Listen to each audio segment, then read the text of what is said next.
Around the 6th century BC, Buddhism was born in the Ganges River Valley of India.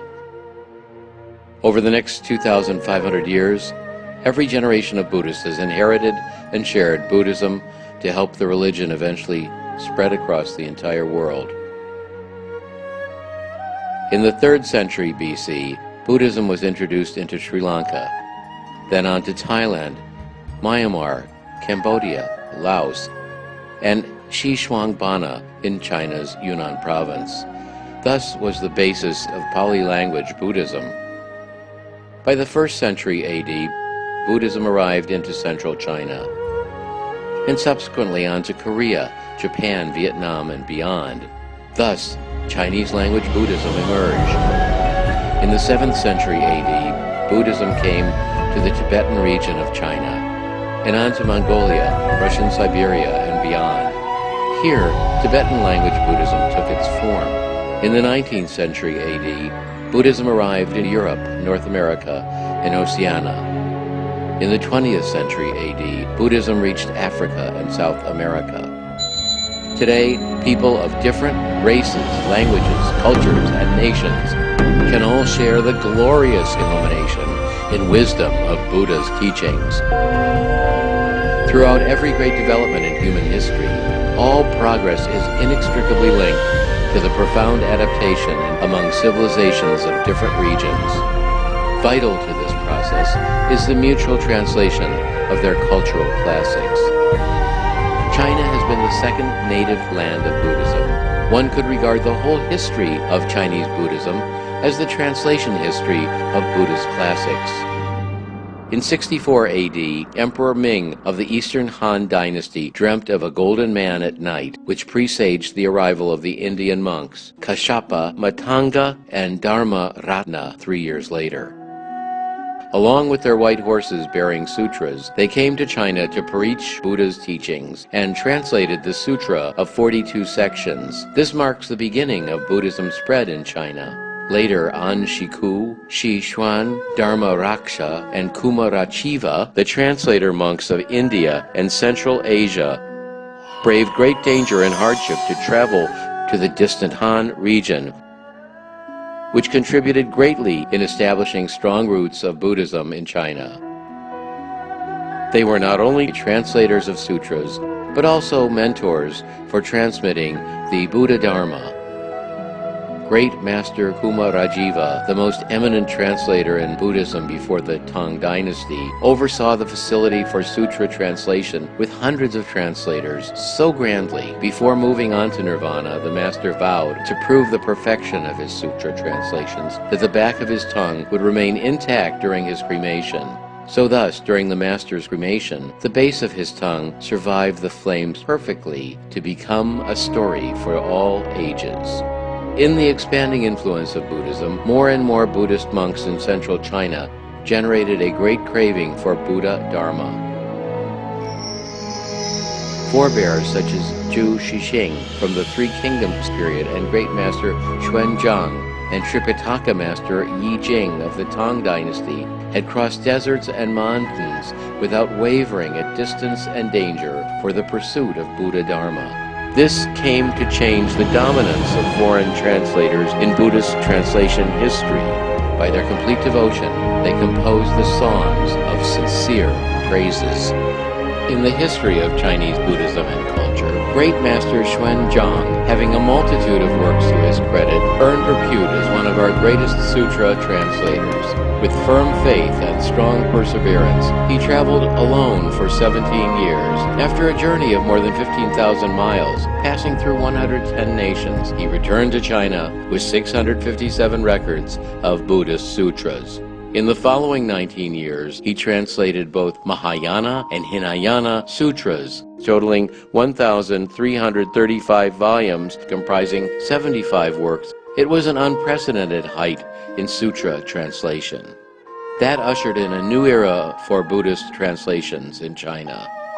The developments of Buddhism in China also brought great influence to surrounding nationalities and countries. By joint efforts of Chinese with foreign monks, China played a role in transferring Buddhism to the neighboring countries such as Korea, Japan, and Vietnam.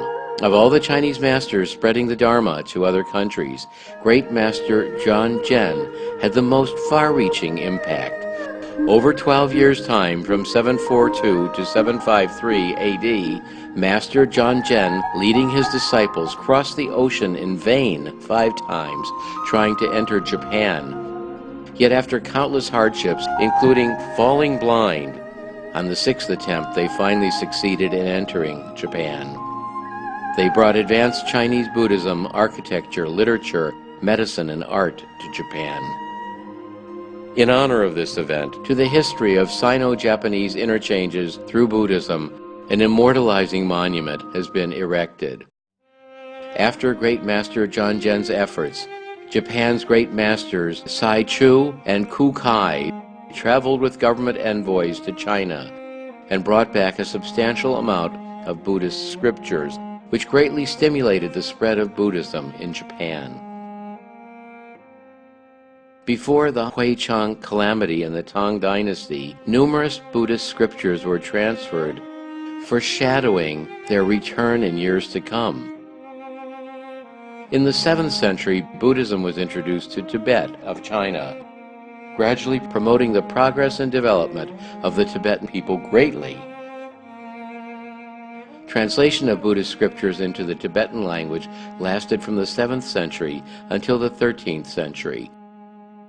This came to form the Tibetan Tripitaka, the Kangjur Canon, and the Denjur Canon.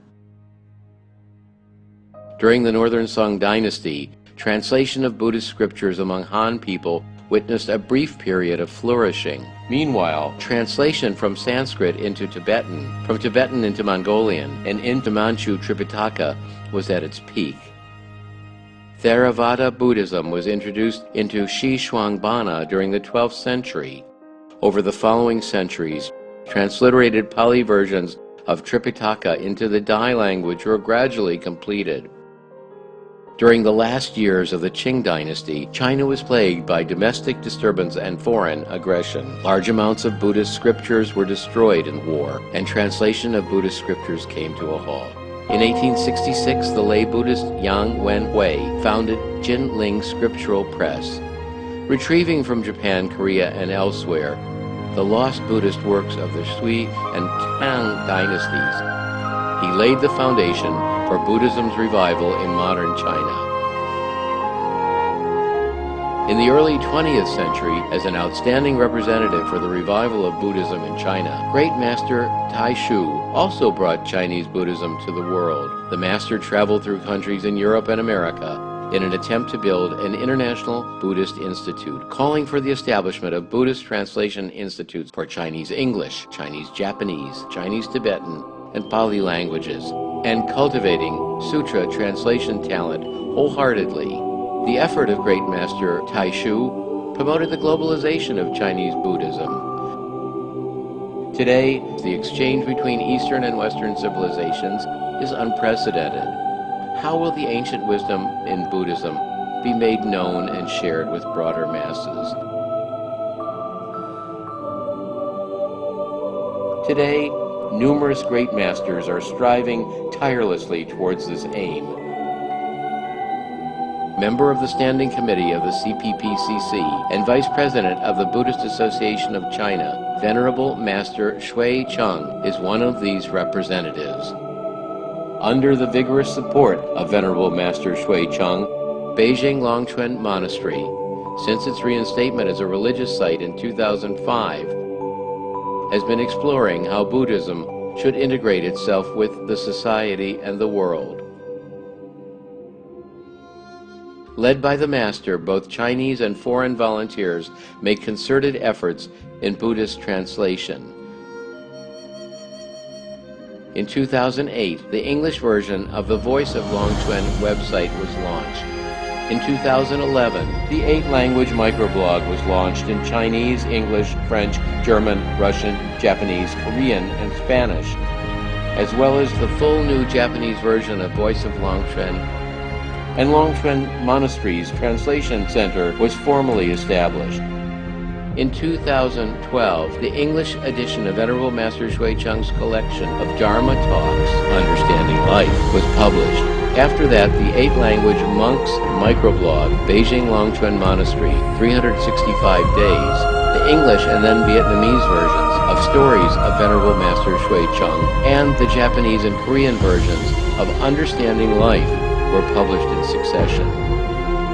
In June 2012 and May 2013, Longchuan Monastery's Translation Center sent delegations subsequently to visit the United States and 7 European countries, embarking on a new journey of Chinese Buddhism reaching abroad.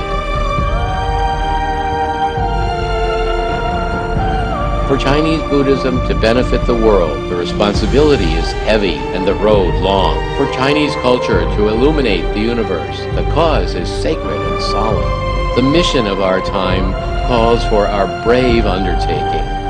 From here, now, we set sail.